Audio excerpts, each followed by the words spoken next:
வணக்கம். வாழ்க வளமுடன். அன்பார்ந்த ஆன்மநேயம் கொண்ட உள்ளங்களே, உங்கள் அனைவரையும் சந்திப்பதிலே பெருமகிழ்ச்சி அடைகிறேன்.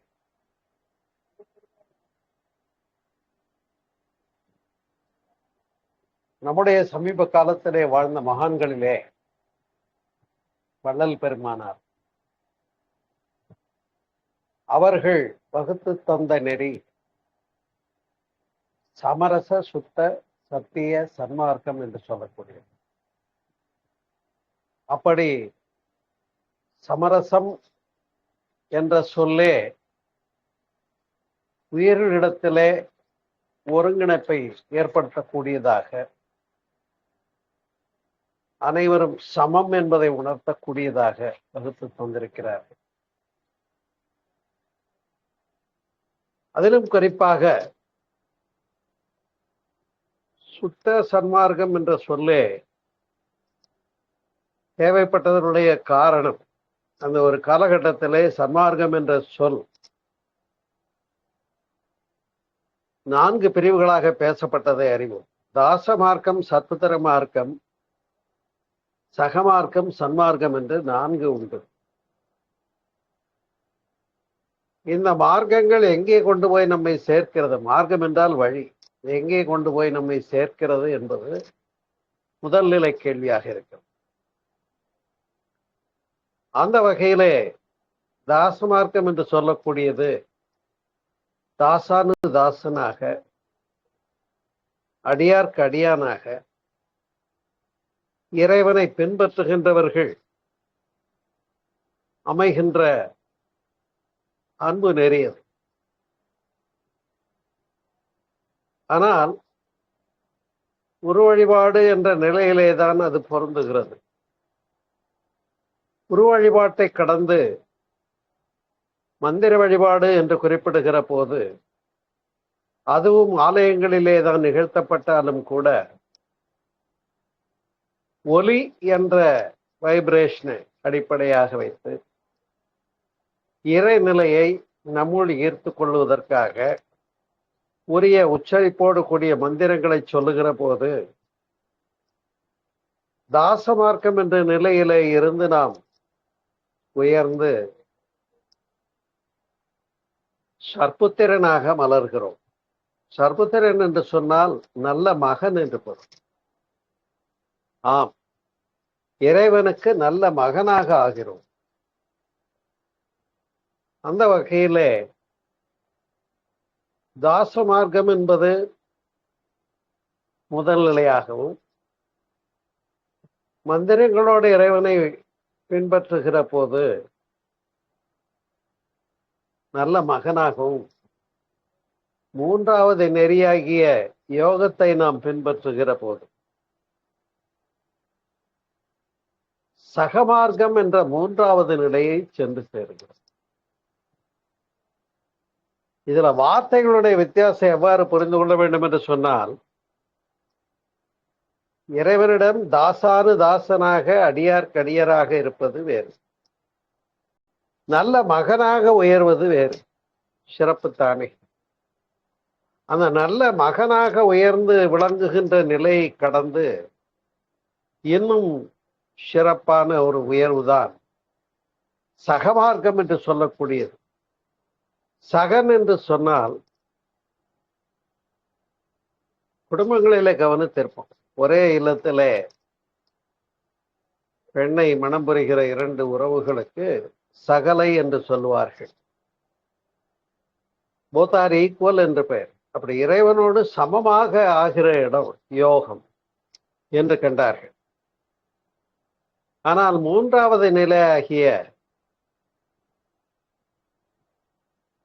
சகமார்க்கம் கடந்து, யோகம் கடந்து போய் சன்மார்க்கம் என்று சொல்லக்கூடிய நிலையோ அவனாகவே ஆகிறது என்ற பொருளை தருகின்ற காரணத்தினாலேதான் நாம் அறிவோம். வள்ளல் பெருமானார் சென்னையிலே இருந்த போது,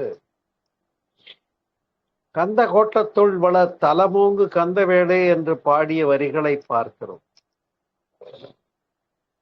மதி வேண்டும், நின் கருணை, நிதி வேண்டும், நோயற்ற வாழ்வில் நான் வாழ வேண்டும் என்றெல்லாம் பல கோரிக்கைகளை முன்வைக்கின்ற நிலையிலே பாடிய வரிகள் உண்டு. வள்ளல் பெருமானார் அருளிய நல்ல அந்த அருட்பா பாடல்களிலே அவையெல்லாம் முன்னிலையிலே இறைவனிடத்திலே நமக்கு வேண்டுவதை கேட்கின்றதாக, மதி வேண்டும், நின் கருணை, நிதி வேண்டும், நோயற்ற வாழ்வில் நான் வாழ வேண்டும் என்றெல்லாம் என்ன வேண்டும் என்று இறைவனிடத்திலே கேட்கின்ற நிலையிலே பாடிய தன்மையை பார்க்கிறோம். நாமும் கூட அந்த நிலையில இருந்திருப்போம். ஆனால் அதனை கடந்து அன்புள்ளங்களே, வள்ளல் பெருமானார் பின்னாடி அடுத்த திருமுறைகள் 6 திருமுறைகள் அருட்பா பாடியிருக்காங்க என்றது நீங்க சரி அறிஞ்சிருப்பீங்க. அடுத்த திருமுறைகளுக்கெல்லாம் வரும்பொழுது அருட்பெரும் ஜோதி ஆண்டவரை உங்களுக்காக வழங்குகிறேன் என்று சொல்லுகிறார். சிறுதெய்வ வழிபாடு வேண்டாம் என்று குறிப்பிடுகிறார். இது ஒரு தனிச்சிறப்பான விஷயம். ஏனென்று சொன்னால், மக்கள் எல்லாம் காளி என்றும் வீரன் என்றும் கருப்பன் என்றும் காவல் தெய்வங்கள் என்றும் குலதெய்வங்கள் என்றும் எல்லையின் பார்ப்பட்ட தெய்வங்களை வழிபட்டு நிற்கின்ற காட்சியை காண்கிற போது பேராற்றல் ஒன்றினை மறந்துவிட்டு திரிகின்றார்களே என்று வருத்தப்படுகிறார். அப்பதான் என்ன சொல்றாருன்னு சொன்னா,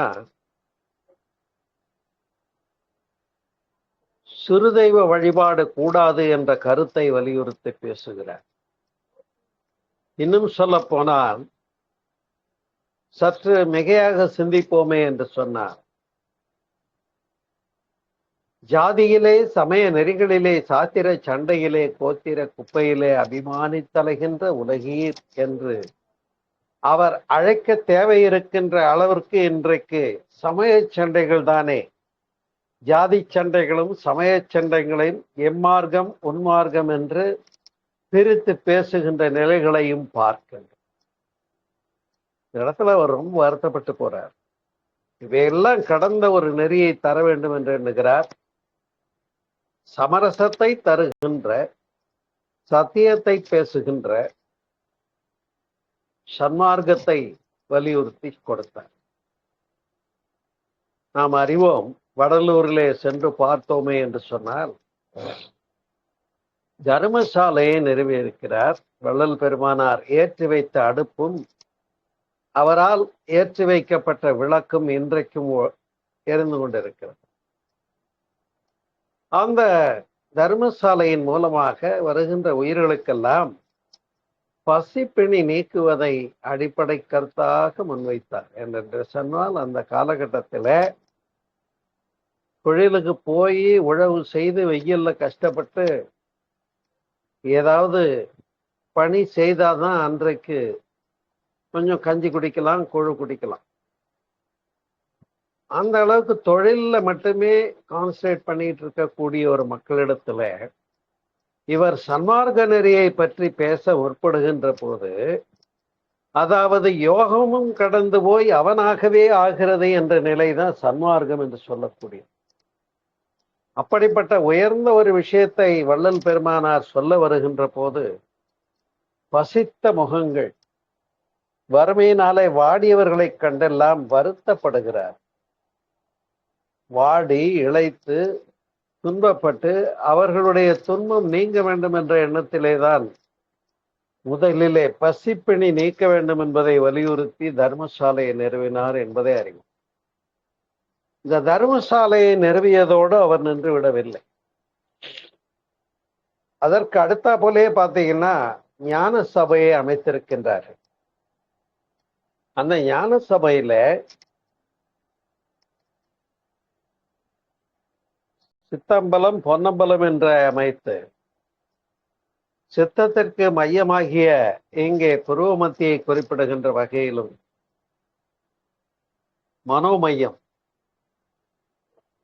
அறிவுக்கு மையமாகிய இந்த உயர்நிலையை பொன்னம்பலம் என்று குறிப்பிடுகின்ற வகையிலும்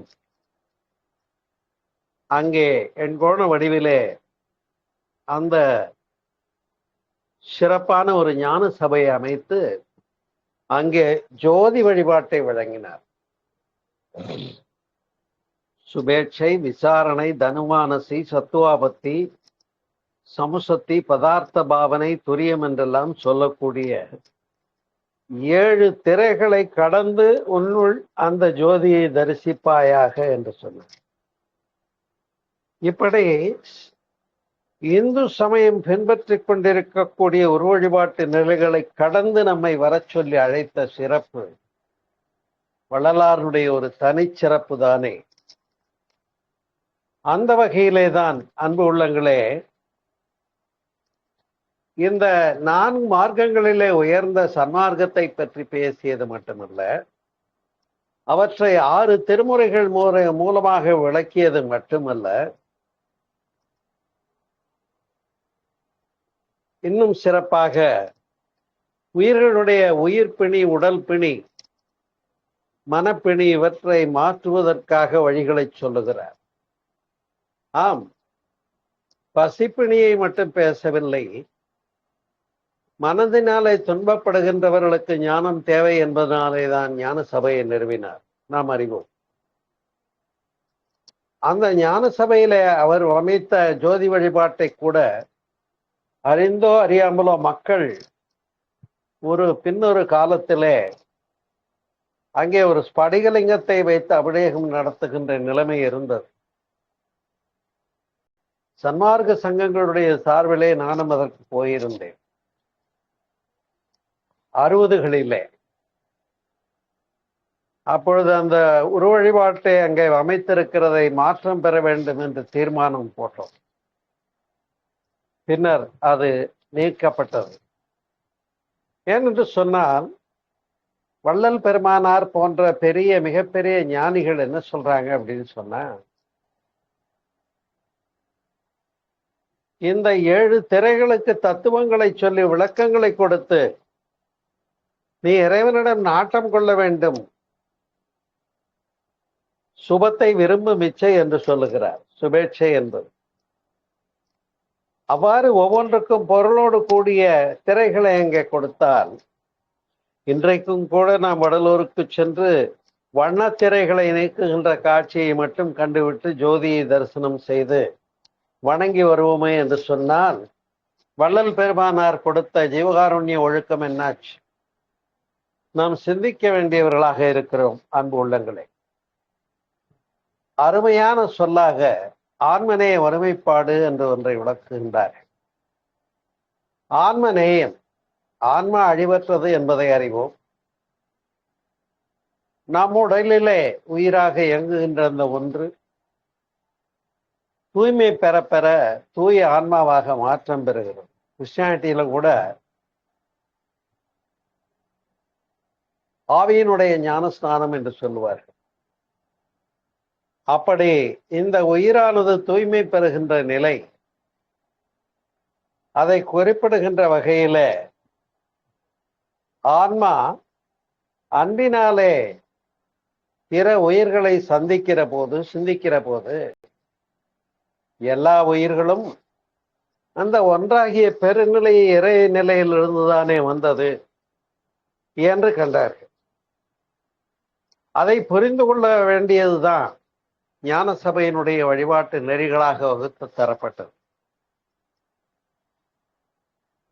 அந்த பெரும்பொருளை அடைவதற்காக நாம் பசித்திருக்க வேண்டும் என்று சொன்னார்கள். பசித்திரு என்று சொன்னால் பெரும்பொருளை உணர்வதற்காக நாம் எவ்வளவுக்கு எவ்வளவு தீவிரமாக இருக்க வேண்டும் என்பதை குறிப்பிடும் சொல்லாகும். அது இன்னும் சொல்ல போனால் அதற்காக விரதம் இருக்கிறதை குறிக்காது. பெரும்பொருளை அடைய வேண்டும் என்று வேட்கையோடு இருக்கின்ற ஆன்மாவை தேடுகிறார்.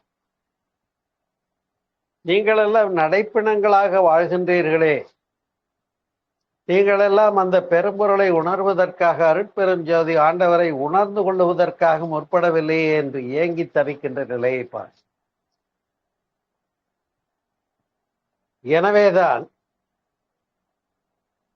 நம்முடைய மனப்பற்றுகளாலே உலகியல் விஷயங்களிலே மட்டுமே ஈடுபாடு கொண்டு நாம் துன்பப்படுகின்ற போது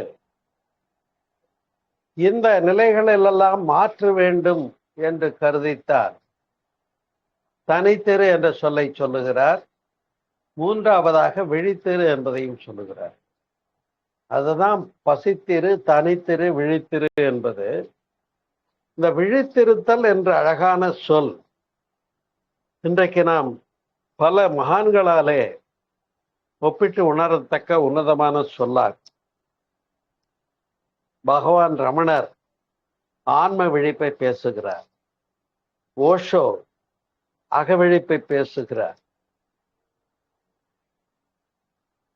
புறத்தே கண்கொண்டு தேடுகின்ற மூடர்கள் அகக்கண் கொண்டு காணீரோ என்று சொல்லுகின்ற நிலை. நமக்கெல்லாம் தெரியும், புறமனம், நடுவனம், அடிமனம்னு 3 இருக்கு. புறமன அளவிலேயே தான் வாழ்ந்துகிட்டு இருக்கோம். உலகியல் தேவைகள், உலகியல் ஓட்டங்கள், இதிலேயே தான் மனுஷன் ஓடிட்டு இருக்கான்.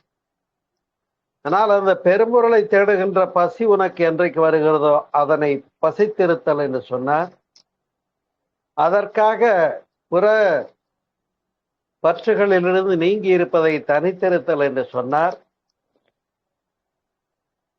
அகவிழிப்பை எப்போதும் மாறாத ஒரு விழிப்பு நிலை என்று ஒன்று உண்டு, அது துரியத்திருத்தல் என்று சொல்லி திருவடி தத்துவம் என்று அதனை பாடியிருக்கிறார், பேசியிருக்கிறார் வள்ளல் பெருமான்.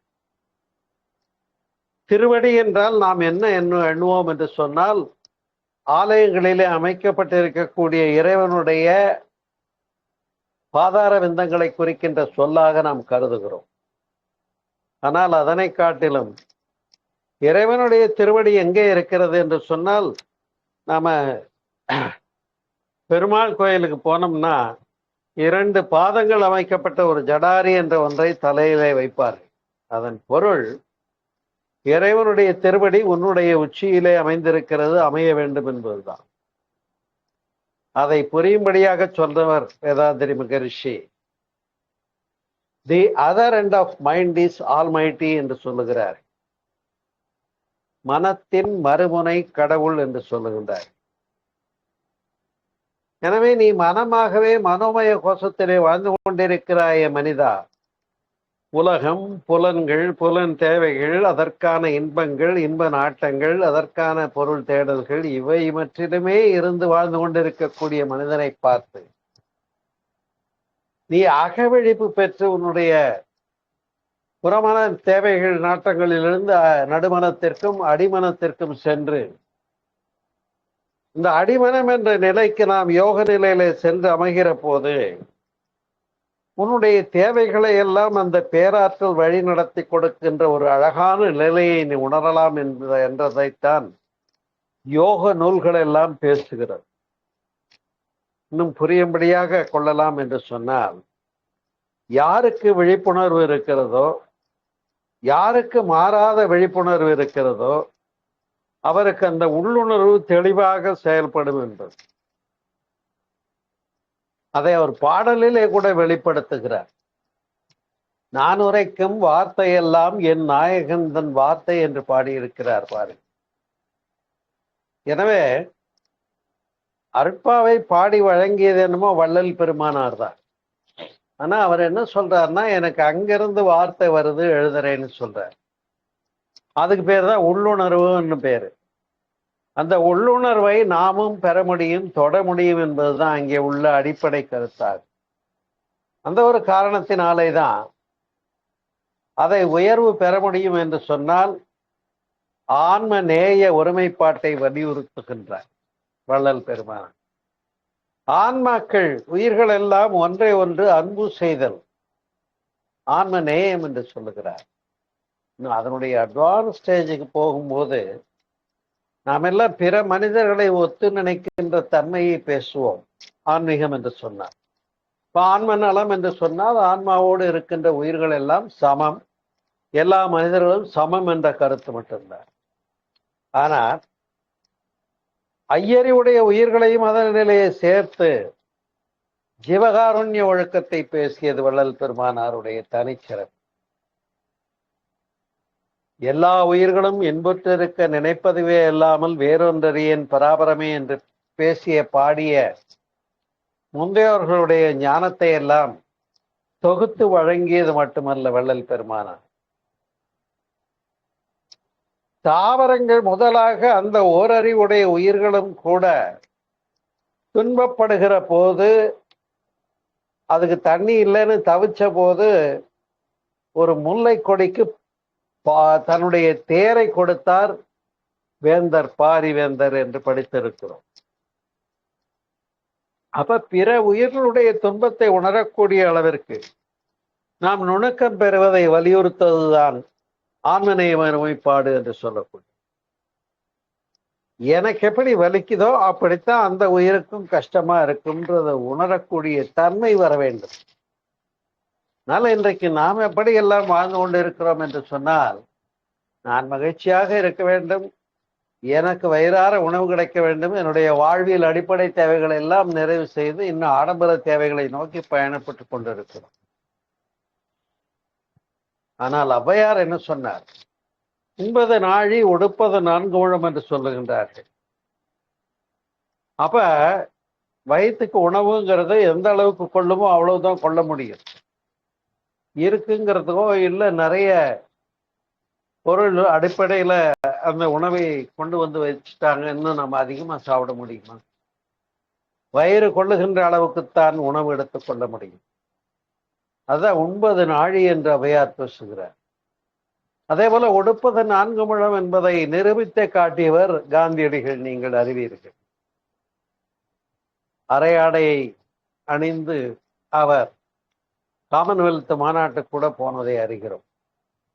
அப்படி லண்டனிலே கூட அவர் அந்த தன்னுடைய ஆடையினுடைய நிலையை மாற்றிக்கொள்ள விரும்பவில்லை என்று அறிகிற போது, எத்தனையோ பெரியவர்களும் நல்லவர்களும் எப்படி மகான்களாக மாறினார்கள் என்று சொன்னால், எவ்வளவு அடிப்படை தேவைகள், அந்த அடிப்படை தேவைகள் உணவு, தங்குமிடம், உடை, உறையுள் என்று சொல்லுவார்கள் இல்லையா, உடல் கழிவு உந்துவதற்கான நிலைகள், இதெல்லாம் இருந்தாலே போதுமானது. 3 வேளை பசிக்குது, தாகத்துக்கு உணவு வேண்டும், குளிருக்கும் வெப்பத்தட்ப மாறுபாட்டுக்கு உடை வேண்டும், இருப்பிட வசதி வேண்டும், போதுமானது, அவ்வளவுதான். உயிர்கள் எல்லாம் அதை தேடிக்கொள்ளுகின்ற பண்பு. ஒரு எறும்பு முதலாக அந்த அழகான கூட்டை கட்டிக்கொள்ளுகிற தூக்குணாங்குருவி கூடு, அது முதலாக உயிர்கள் எல்லாம் அந்த அறத்தை ஒழுங்காக செய்கிறது. ஆனால் மனிதன் மட்டுமே இன்னும் வேண்டும் இன்னும் வேண்டும் என்று ஓடிக்கொண்டிருக்கக்கூடிய நிலைமையை பார்க்கிறோம், சிந்திக்க வேண்டியவர்களாக. அந்த வகையிலேதான் ஜீவகாருண்யம் என்பது எப்பொழுது வரும் என்று சொன்னால், உயிர் கருணை என்பது எப்பொழுது வரும் என்று சொன்னால், நாம் ஒருவன் தன்னுடைய உயிரை உணர்கின்ற போது. இங்கே என்னுடைய உயிருக்கு உணர்வு என்பதுதானே, உணர்ச்சி என்பதுதானே முதல் தொடக்கம். ஆம், பசி உணர்வாக, தாக உணர்வாக, வெப்பத்தட்ப மாறுபாடு உணர்வாக இதெல்லாம் உணரக்கூடிய தன்மை தான் உயிரின் சிறப்பு. ஆனால் எனக்கு எவ்வாறு இந்த அடிப்படை தேவைகளுக்காக நாம் உணர்தலுக்காக அந்த தேவைகளாக மாற்றி ஓடிக்கொண்டிருக்கிறோம். ஆனால் ஓடினான் வாழ்க்கையின் ஓரத்திற்கே ஓடினான் என்று ஒரு சிலர் பொருள் தேடி ஓடுகின்றதை மட்டுமே வாழ்க்கையினுடைய முழு இயலாக மாற்றி விடுகிறார். அங்கதான் தப்பு வருது. எவ்வளவு சேர்த்தாலும், எவ்வளவு பொருள் சேர்த்தாலும், எவ்வளவு பணம் சேர்த்தாலும், அதான் சொல்லுவாங்கல்ல, மண்ணாசை, பெண்ணாசை, பொன்னாசை என்று சொல்லி, அந்த நாள்ல மன்னர்களுக்கே இந்த போட்டா போட்டி இருந்திருக்கு. அதே போல இன்றைக்கு நாமும் மக்களும் இன்றைக்கு பொருள் தேடி ஓடுகின்றோம். எவ்வளவு நிலம் வாங்கி போட்டாலும் நின்றால் காலளவு, கிடந்தால் உடல் அளவு, இதுக்கு மேல ஆக்கிரமிக்க போறது இல்லையே. எவ்வளவு பெரிய பங்களா இருக்கட்டும், அரண்மனையே இருக்கட்டும், நமக்கு நாம எந்த அளவுக்கு இருக்கோமோ அவ்வளவுதான் அதை ஆக்குப்பை பண்ண முடியும். இறந்து விட்டா கூட அவ்வளவுதான், நீளாகலம் குழி தோண்டித்தான் வச்சிருவாங்க. அதைதான் பட்டினத்தார் பாடுகிறார், காதறிந்த ஊசியும் வாராது கான் கடை வழிக்கேன்னு. யாரை பார்த்து? நம்மளை பார்த்து தான் சொல்றார். இன்னும் பத்துல ஓடிக்கிட்டே இருக்கீங்க மனசா, என்ன வயசாச்சுன்னு கேட்கிறார். நம்ம திரும்பி பார்த்தோம்னா ஒரு 20-25 வயசுல பொருள் தேடி ஓட ஆரம்பிச்ச நாம இன்னைக்கு 45-50 ஆனாலும் இன்னும் ஓடிக்கிட்டே இருக்கும். சரி, இவ்வளவு வாழ்க்கையினுடைய வருடங்களும் காலங்களும் ஓடிவிட்டதே நாம என்ன அச்சீவ் பண்ணியிருக்கோம்னு திரும்பி பார்த்தா ஒண்ணும் இல்லைன்னு புரிஞ்சுக்கிற போதுதான் இந்த இடைவெளியினுடைய காரணத்தை சிந்திக்க கற்றுக் கொடுத்தவர் வள்ளல் பெருமானார். அதுதான் தனிச்சிறப்பு. அதுதான் சமரசம் அங்கே வருகிறது என்று சொல்லுகிறார். சத்தியம் உரைக்கின்றேன் பொய் புகழேன் என்று பேசுகிறார். பொற்சபையில் சிற்சபையில் புகுந்தொருணம் இது கண்டீர் என்று பாடுகிறார் இல்லையா? எனவே நமக்காக அழகாக சொல்லுகிறார், கண்டதெல்லாம் அனித்தியமே, கேட்டதெல்லாம் பழுதே, கற்றதெல்லாம் பொய்யே, கண்டதெல்லாம் வீணே, உண்டதெல்லாம் மலமே. இப்படி உலகியல் இதுவரையில் நீவீர் அறிந்திலீர், இனி நீராவது இனியாவது சமரச சுத்த சன்மார்க்க நெறியினை பின்பற்றி இரவா வரம் பெறுவீர்களாக என்று சொல்லுகிறார். இந்த இரவா வரம் என்ற சொல் எங்கிருந்து வருகிறது, எதற்காக அவர் சொல்ல வேண்டிய தேவை வந்தது என்று நாம் சிந்திக்க கடமைப்பட்டு இருக்கிறோம் அன்பர்களே. ஏனென்று சொன்னால் மனிதர்கள் சொல்வாங்க அசுத்தோமா சத்கமய இல்லையா, ஜோதிர்கமய என்று கேள்விப்பட்டிருப்பீங்க. அதுல மரணமற்று நாம் இல்லாமல் போய்விடுகின்ற வாழ்க்கை நிலையிலிருந்து மரணமில்லா பெருவாழ்வை பெற வேண்டும் என்பதற்காக அதைத்தான் மரணமில்லா பெருவாழ்வு வாழ்ந்திடலாம் கண்டீர் அப்படின்னு கூப்பிடும் போதே அவர் சொல்றாரு, இல்லையா எல்லாரும் செத்தான போக போறான், யார் பிறந்தாங்களோ பிறந்த ஒருவருக்கு மரணம் என்பது உண்டுதானே. பிறவி எடுத்து வந்தாச்சு, பிறவி எடுத்து வந்த பின்ன இப்ப அந்த நிலையில் இருந்து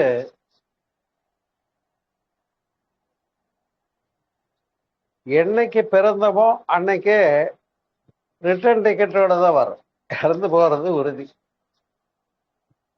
அப்ப எல்லாருக்கும் ரிட்டர்ன் டிக்கெட்டோட தான் வந்திருக்கோம்னு தெரியும், என்னைக்கு போக போறோம்னு தெரியாது. இப்ப இதுக்கு பேர் நிலையாமைன்னு பேர். இந்த நிலையாமையை சொல்லி நிலைத்த தன்மைக்கு வழிகாட்டுகின்ற வள்ளல் பெருமானார் அதை தான் இரவாவரம் பெறலாம் என்று அழைக்கிறார். ஆனா இன்னைக்கு வரைக்கும் அந்த இரவாமை என்பதை பற்றி வள்ளலார் பேசியதை நாம் சிந்தித்தோமா நான் கேட்கிறேன், இல்லையா? ஆகினாலே தான் இப்படி நீங்களெல்லாம் பொருள் தேடி ஓடிக்கொண்டு வாழ்வியலிலே அருளை தேடாதவர்களாக வாழ்கின்றீர்களே, இன்னும் சொல்ல போனால் நடைப்பிணங்களாக வாழ்கிறீர்களே என்று நம்மை பார்த்து வருத்தப்பட்டு பேசுகிறார் வள்ளலார். நடைப்பிணங்களாக வாழ்கின்றீர்களே. அதனாலதான் என்ன சொல்றாரு ஒரு காலகட்டத்துல, செத்தாரை இங்கு எழுப்பிடல் வேண்டும். இவன் இருக்கான், உயிர் வாழறான், ஆனா தனக்காக பெற வேண்டிய அழிவற்ற ஆன்மாவை இரவாமையை பெறாமல் வாழ்கின்றதுனாலே இவன் குறைபாடுடையவன் என்று கண்டுவிடுகிறார். அதை வலியுறுத்தி சொல்லி அதை புரிஞ்சுக்காத போது புலம்புகிறார்.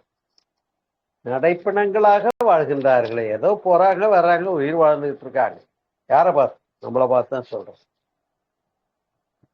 அப்ப அந்த ஆன்மா அழிவற்றது என்ற பேருண்மையை உணர்ந்து கொண்டு மரண பயத்திலிருந்து நீங்குகின்ற நிலையை சொன்ன பெருநிலையை பற்றியெல்லாம் நான் பிறப்புக்கு முன் இறப்புக்கு பின் என்று ஒரு நூல் எழுதி கொண்டிருக்கிறேன்.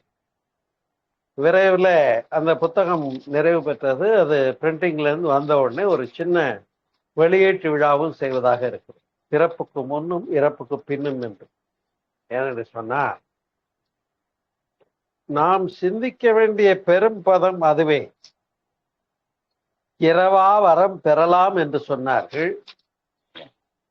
அதுதான் மரணமில்லா பெருவாழ்வு வாழ்ந்திடலாம் கண்டீர், பொய் புகழேன் சத்தியம் உரைக்கின்றேன், பொற்சபையில் சிற்சபையில் புகுந்தருணும் இது கண்டீர்னு சொல்றார். நான் சொன்னேன் இல்லையா முதல்லயே, இறைவன் எங்க தொடங்குறாருன்னா இங்கதான் தொடங்குறார். The other end of mind is almighty. மனத்தின் மறுமுனை கடவுள்.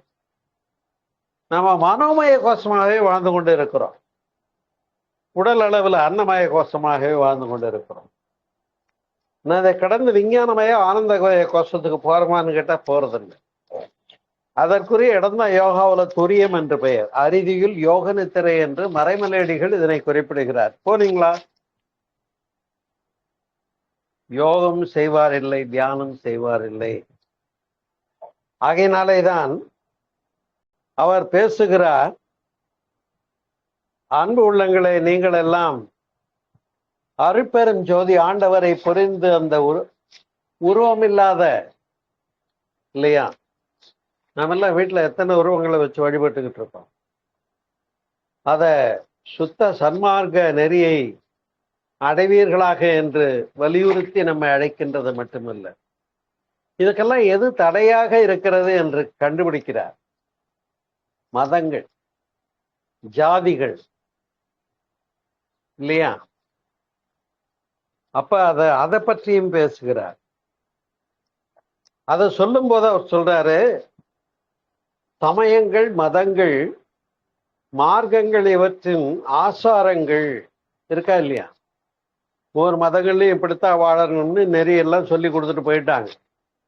அப்ப சமயங்கள், மதங்கள், ஆசாரங்கள், மார்க்கங்கள் இவற்றின் சங்கல்ப விகல்பங்களை எல்லாம் பிடித்து வைத்துக் கொண்டு வாழ்கின்றீர்களே என்று வருத்தப்பட்டு நம்மை பார்த்து பேசுகிறார் வள்ளலார்.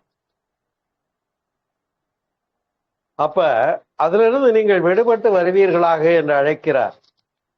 அதான் சன்மார்க்கத்திற்கான அழைப்பு. அது வர்ணாசிரமங்கள் என்று கேள்விப்பட்டிருப்போம்.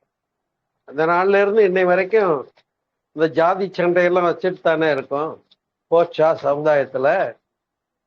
அப்ப என்னன்னா, வள்ளலார் சொல்லுகிற ஆன்மநேய அறிவிப்பாடு வந்தால் மட்டுமே நாம் அத்தகைய மீட்சியை பெற முடியும். வேற ஒண்ணும் இல்லை. இத்தகைய எழிநிலையிலிருந்து மாற்ற வேண்டும் என்று சொன்னார் வள்ளல் பெருமானார் வழங்கிய சன்மார்க்கத்தை தவிர வேறு வழியே கிடையாது. ஒரு முறை வேதாத்திரி மகர்ஷி இடத்துல கேட்கிறாங்க, Swamiji, did you study the world history அப்படின்னு கேட்கறாங்க. இவ்வளவு பேசுறீங்களே நீங்க உலக சரித்திரமே படிச்சிருக்கீங்களான்னு கேட்கிறாங்க. வெளிநாடுகளுக்கு சென்றிருந்த போது வேதாத்திரி மகர்ஷி என்ன சொல்றாங்கன்னா, I had not studied the world history but I know the அப்டிராக்ட்ங்கிறாங்க. அதனுடைய சுருக்கம் எனக்கு தெரியும்ன்றார். உலக சரித்திரத்தை நான் ஒன்றும் போய் படிக்கலைங்க, பள்ளியிலையோ கல்லூரியிலையோ. இப்ப என்ன அப்டிராக்ட்னு கேட்டா, இட்ஸ் நத்திங் பட் சமய சண்டை, அவ்வளவுதானே. அதை தான் வள்ளலார் சொல்றார். சமயங்கள், மதங்கள், மார்க்கங்கள், ஆசாரங்கள், அதனுடைய சங்கல்ப விகல்பங்கள், வர்ணங்கள், இந்த பேதங்களை எல்லாம் சுட்டிக்காட்டி தன் தெய்வம் என் தெய்வம் என்று எங்கும் தொடர்ந்து எதிர்வழக்கிடவும் நின்றது என்று பாடுகிறார்கள் இல்லையா. என் கடவுள் உன் கடவுள் சண்டை போட்டுக்கிறத ஸ்ரீரங்கத்துல பார்த்தோம். அந்த ஒரே விஷ்ணுவை வழிபடுகிறவர்கள் அங்கே வடமால் தென்மால் என்று சொல்லி வேறுபட்டு யானைக்கு எங்க நாமத்தை தான் போடணும்னு கோர்ட்டுக்கு போன கதை வரைக்கும் நமக்கு தெரிஞ்சிருப்பீங்க நீங்களும். எனவே நாம் எந்த அளவுக்கு அந்த சங்கல்ப விகல்பங்களை கடந்து சாகாக்கலை என்று வள்ளல் பெருமானார் சொன்ன நெறியை புரிந்து கொண்டோம் என்பதற்கே எனக்கே ஐயமாக இருக்கிறது. என்று சொன்னால் இன்றைக்கு எத்தனையோ சன்மார்க்க அமைப்புகள் இருக்கிறது. ஆனால் இன்றைக்கு ஒரு உன்னதமான வள்ளல் பெருமானார் வழங்கிய சன்மார்க்க நெறி அமைப்புகளாக மட்டும் இருந்து விடலாகாது. அந்த சன்மார்க்கத்தை நாம் உள்ளத்திலே பெற்றுக்கொள்ளுகின்ற போது, ஏற்றுக்கொள்ளுகின்ற போது, சிறுதெய்வ வழிபாட்டு நெறிகளை எல்லாம் கைவிடுகின்ற போது, ஒன்று பரம்பொருள் நாமதன் மக்கள் என்று உணர்ந்து கொள்ளுகின்ற போது, ஒன்றாகிய அந்த பெருநிலையை என்னுள்ளும் இருந்து நிலைப்பட்டு எங்கும் நிறைந்த பரிபூரண பொருளாக இருக்கிறது என்று உணர்கிற போது, பார்க்கும் இடமெங்கும் நீக்கமர நிறைந்த பரிபூரணானந்தமே என்று பாடினார்கள் இல்லையா. அதுபோல பிரம்மம் என்று சொல்லக்கூடிய நிலை எங்கும் இருக்கிறது. எங்கும் இருக்கிறதுன்னு சொன்னா அது அங்கதான் இருக்கு, கடவுள்னு இல்லை. என்னுள்ளும் இருக்கிறது. அதைதான் வள்ளலா நம்ம அருட்தந்தை வேதாத்திரி மகரிஷி அவர்கள் சொல்லுகின்றார்கள். அறிவே தெய்வம் என்று சொல்லுகிறார். அறிவு திருக்கோயில்களை நிலைப்படுத்தினார், நீங்கள் அறிந்திருப்பீர்கள். அப்ப மனோமய கோஷமாகவே வாழ்கின்ற நிலையிலிருந்து விஞ்ஞானமயம் அறிவு இல்லையா, அதுக்கு மேல ஆனந்தமய கோஷம் என்று ஒன்று இருக்கிறது. அந்த ஆனந்தமய கோஷத்தை பெற்று பெற்று பெருவாழ்வு பெறுவதற்கு என்று அழைப்பு விடுத்த தனிச்சிறப்பு தான் வள்ளல் பெருமானாருடைய. எனவே அந்த அருட்பெரும் ஜோதியை தரிசிக்க வேண்டும் என்று சொன்னால் நாம் அனைவரும் சுபேட்சை என்று சொல்லக்கூடிய சுபத்தை விரும்புகிற இச்சை, நல்லதை, உண்மையை, பேசப்பட்ட உண்மையை, முந்தையோர்களாலே எடுத்து கூறப்பட்ட உண்மை பொருளை விரும்புகிற தன்மை முதல்ல வரணும். அதான் முதல் படி. 7 படிகள் திரைகளை சொல்லுகிறார். அது சுபேட்சை என்று பெயர். 2வது என்ன? விசாரணை. எது கடவுள்?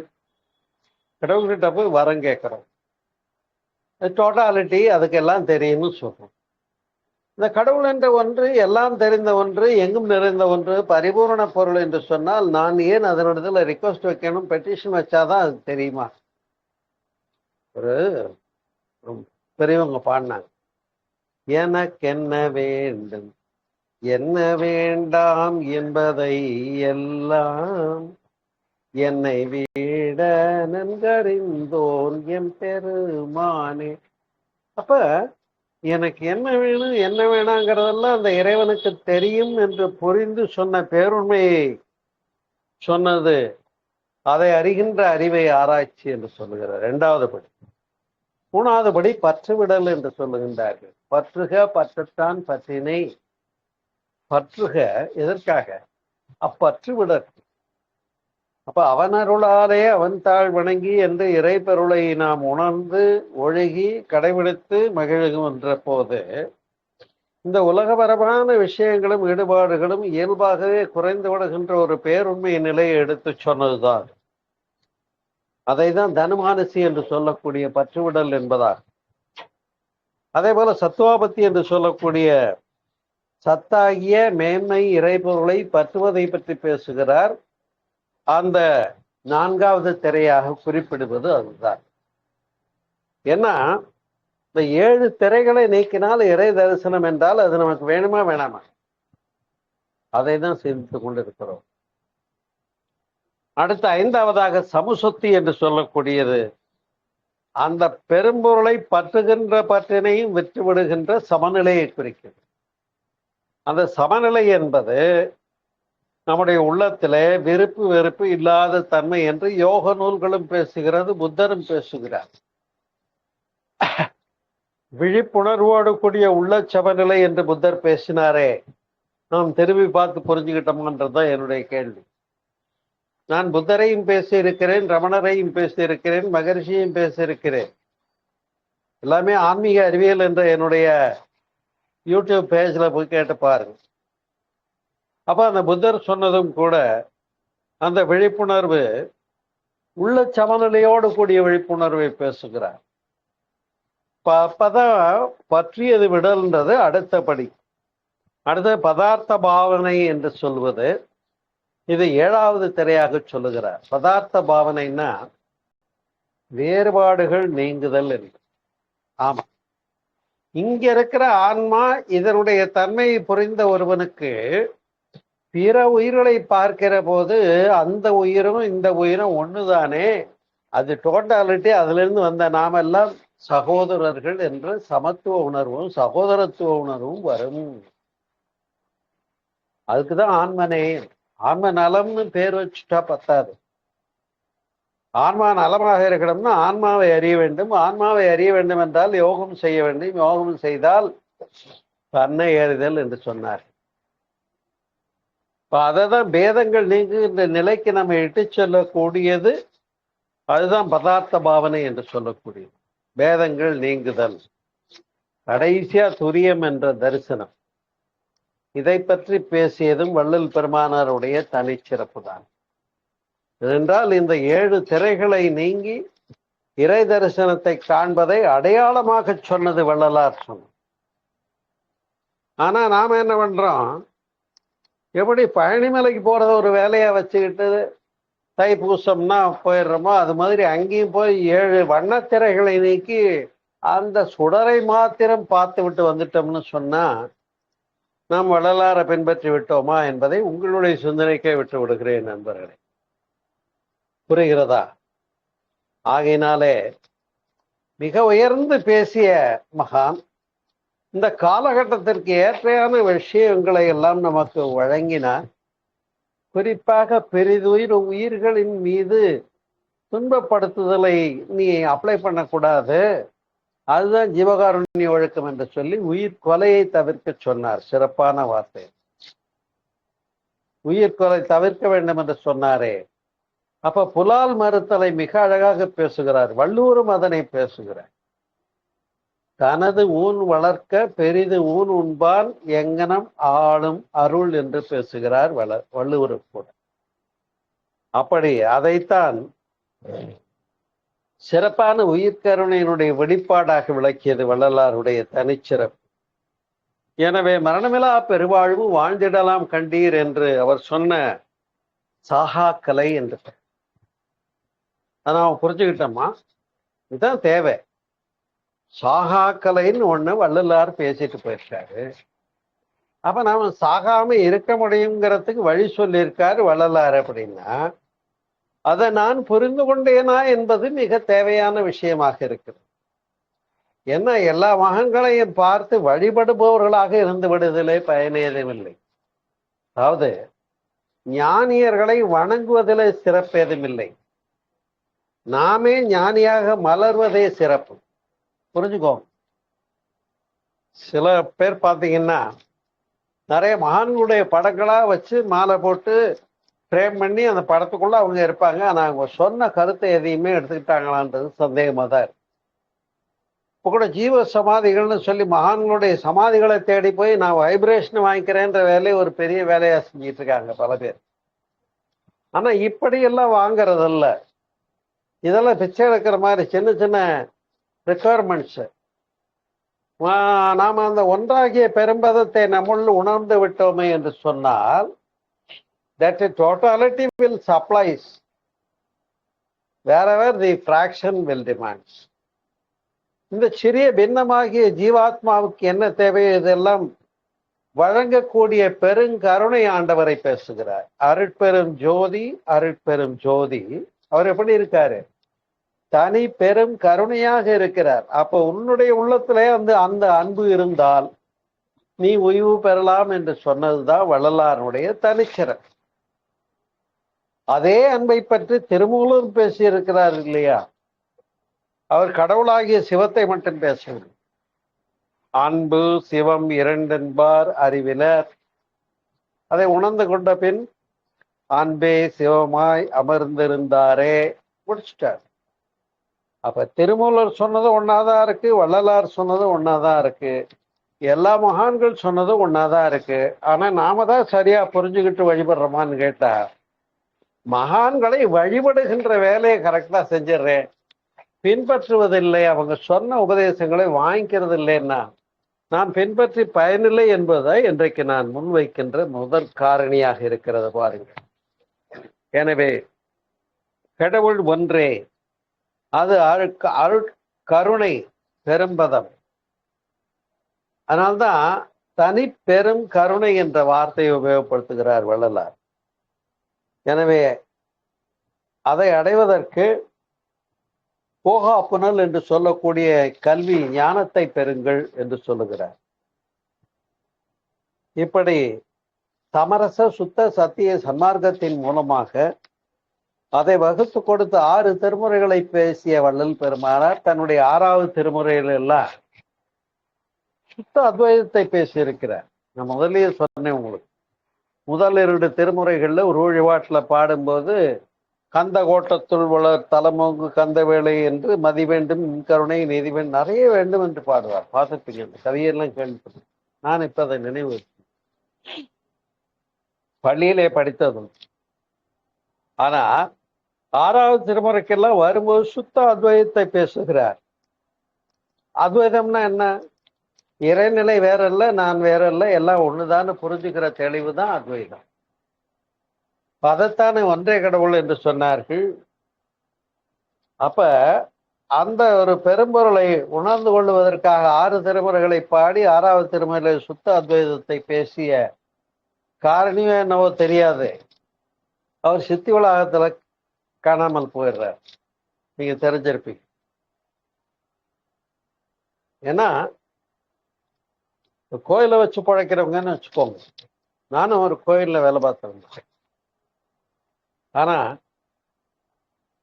அறிவுத்திருக்கோயில்னு ஒண்ணு சொல்றாருன்னு சொன்னா இடிக்குதுல நமக்கு. யதாதிரி மகரிஷி அறிவுத்திருக்கோயில சொல்றாரு, நீங்க புறக்கோயில்களை கடந்து உள்ள வாங்க, உள்ளம் பெருங்கோயில் ஊனடம்பு ஆலயம் வள்ளல் பிரானாருக்கு வாய்கோபுரவாசல்னு பாடினாங்க. அந்த கருத்தை சத்தமா சொன்னா யாருக்கோ வலிக்குதுன்னு அதுக்கு நாம என்ன பண்ண முடியும்? புரிய வேண்டியவங்களுக்கு புரிஞ்சா சரி இல்லையா? அதனால அன்பர்களே, அதை தான் சன்மார்க்கம் என்று சொன்னார் வள்ளல் பெருமான். அதை தான் நான் முதல்லயே விளக்கினேன். தாச மார்க்கம், சற்புத்திர மார்க்கம், சகமார்க்கம், சன்மார்க்கம் என்று 4ஆக சொன்னார்கள். தாச மார்க்கம் என்பது உரு வழிபாடு, சற்புத்திர மார்க்கம் என்பது நல்ல மகனாக நம்மை ஆக்குவது மந்திர வழிபாடு, யோக நெறி நம்மை சகமார்க்கமாக மாற்றுகிறது, உயர்த்துகிறது. சகன் என்று சொன்னால் இறைவனும் இவனும் சமம் என்று சொல்லும்.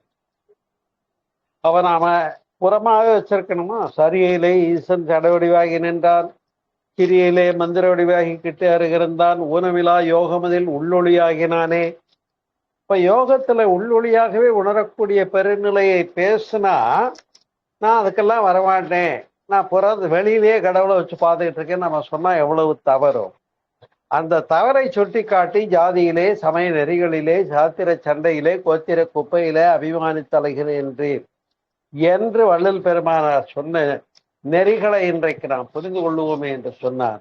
இந்த நெறிகள் இன்றைக்கு இந்த சமுதாயத்திற்கு மிக அடிப்படை தேவையாக இருக்கிறது. நான் ஏற்கனவே சொன்னது போல முரண்பாட்டுகள்லாம் இப்ப இஸ்ரேல் போர் என்னுடைய மதத்தை எஸ்டாப்ளிஷ் பண்றேங்கிறது அடிப்படை கருத்தாயிடுது. அதைத்தானே வள்ளலார் சொல்றாரு, சமய சின்னங்களை பின்பற்றி தெரியாத, சமய நெறிகள் தான் பெருசுன்னு கருதாத, எல்லா உயிர்களும் ஒண்ணு, ஆன்மாவை அறிவாயாக தன்னை அறிதல், அப்ப ஆன்மா அடிவற்றதுன்னு புரியும் போது மரணமில்லா பெருவாழ்வு என்று அழகாக விளக்கிய பெருந்தகையாளர் வள்ளல் பெருமான்.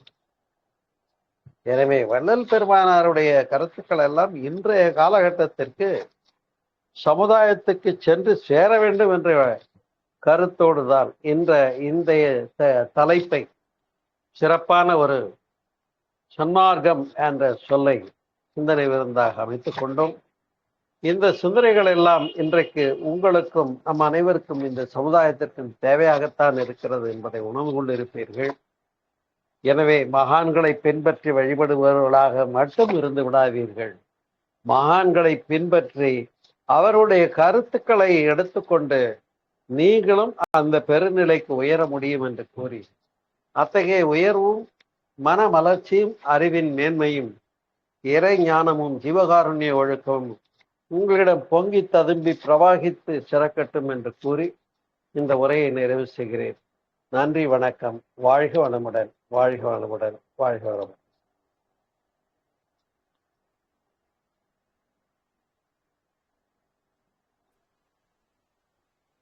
சொல்லுங்க மதன் சார், நல்லா இருக்கீங்களா? ஏதாவது கேள்வி இருக்கா?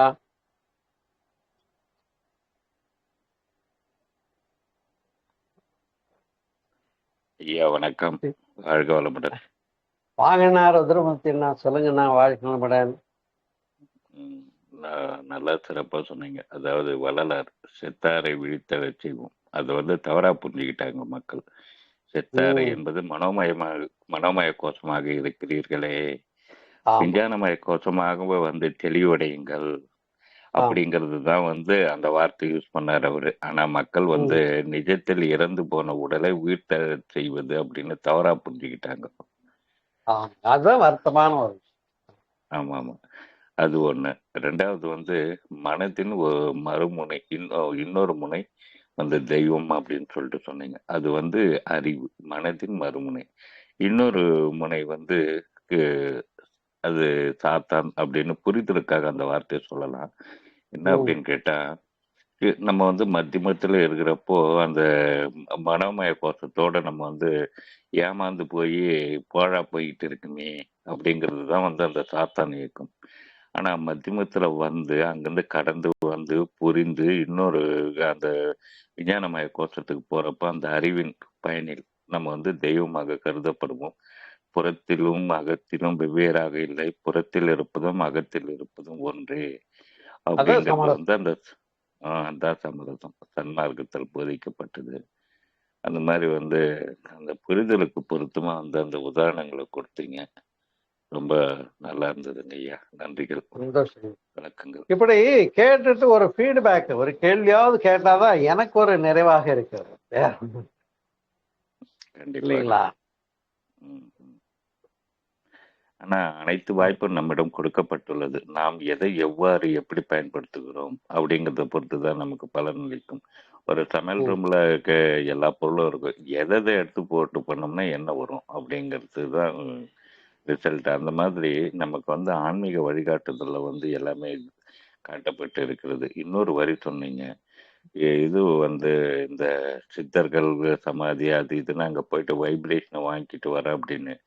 தன்னை அறியாமல் பெரும்பான்மையான மக்கள் தன்னையும் அறியாமல், உள்ளதையும் அறியாமல் அங்க போய் ஏமாந்துகிட்டு இருக்காங்கோ. ஆனா அது வந்து எந்த அளவுக்கு அப்படிங்கிறது வந்து நாம் புரிந்து கொள்ளப்பட வேண்டியது. ம். ஆனா அது நிகழ்வது நமக்குள்ளே தான். அந்த நம்பிக்கையில் நிகழ்வதாக நம்பிக்கொள்கிறோம்.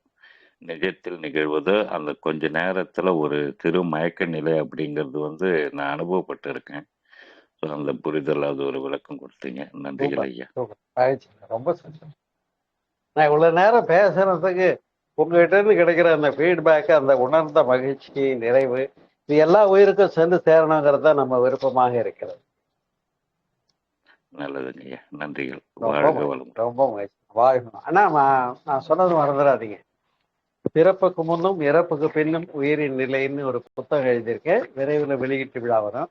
உங்க அட்ரஸ் அனுப்புங்க. உங்களுக்கும் வாட்ஸ்அப்ல நான் அந்த அழைப்பு அனுப்பிச்சு விடுறேன். அடுத்த மாசம் வெளியீட்டு விழா வைக்கிறேன்.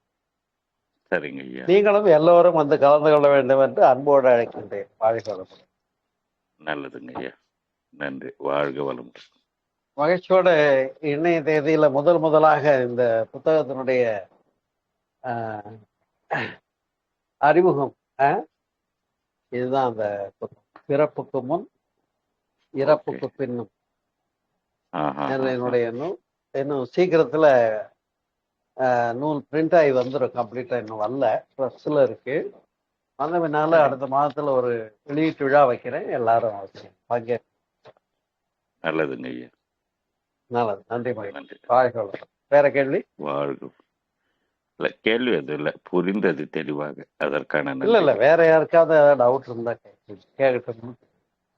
சரி. வணக்கங்கய்யா. சொல்லுங்க சார். நல்லா இருக்கீங்களா? வாழ்க வளமுடன். நல்லா இருக்கீங்களா? கலசலிங்க சார். சூப்பரா இருக்கீங்கய்யா. சந்தோஷம். எப்படி இருந்தது உரை நிகழ்ச்சி? அருமையா இருந்ததுங்கய்யா.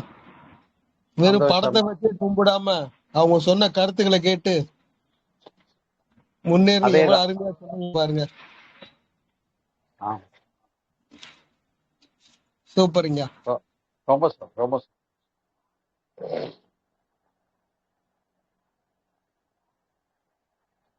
சரி. வேற ஏதாவது கேள்வி இருக்கா? இல்ல முடிச்சுக்கலாமா? ஐயா வணக்கம். எப்படி இருக்கீங்க? நல்லா இருக்கீங்களா? நான் நலமாக இருக்கிறேன். மதன் சார், வாழ்க வளமுடன். வாழ்க வளமுடன். புத்தக வெளியீட்டு விழாவுக்கு வந்துருங்க மதன். எங்கங்க ஐயா? பழனியில. பழனியா? அடுத்த முயற்சி மாசம் செய்கிறேன் ஐயா. வாட்ஸ்அப்ல எல்லாம் எல்லாத்துலயும் இன்விடேஷன் அனுப்பிச்சு வைக்கிறேன். சரிங்க ஐயா. வாங்க.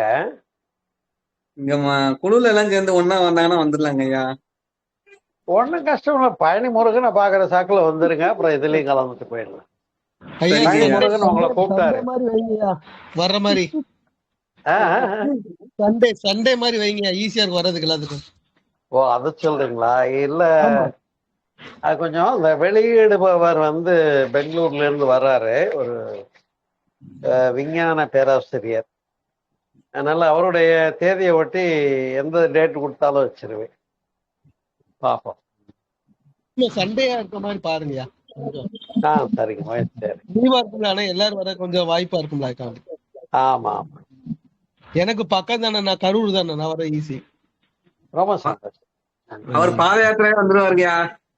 ஒரு பச்சை கலர் வேஷ்டியை கட்டிட்டு அப்படியே வந்துருவாரு. ஆ, பாருங்க, அப்ப எவ்வளவு எளிமை பாருங்க. ஒரு பச்சை கலர் முமுட்சு, பச்சை கட்டினா முமுட்சுன்னு அர்த்தம், இறைவனை தேடிக்கிட்டு இருக்கிறவங்கன்னு அர்த்தம்.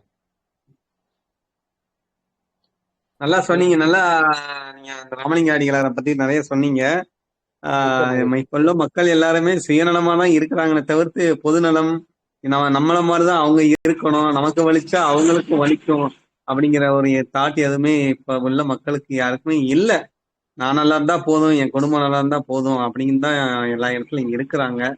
அது ஆமா, அவன் விரைவில் இது அதுவே ஒரு தலைப்பு பேசலான்னு இருக்கேன். அது பேசுவோம், விரிவா பேசுவோம்.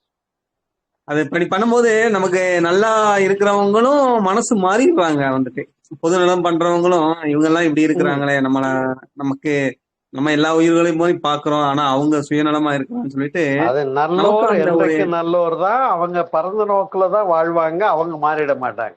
அதை நீங்க யோசிக்கவே வேண்டாம். ஏன்னா ஒருக்கு அந்த பெருநிலைக்கு மனம் போயிடுச்சுன்னு சொன்னா அப்புறம் இறங்க முடியாது.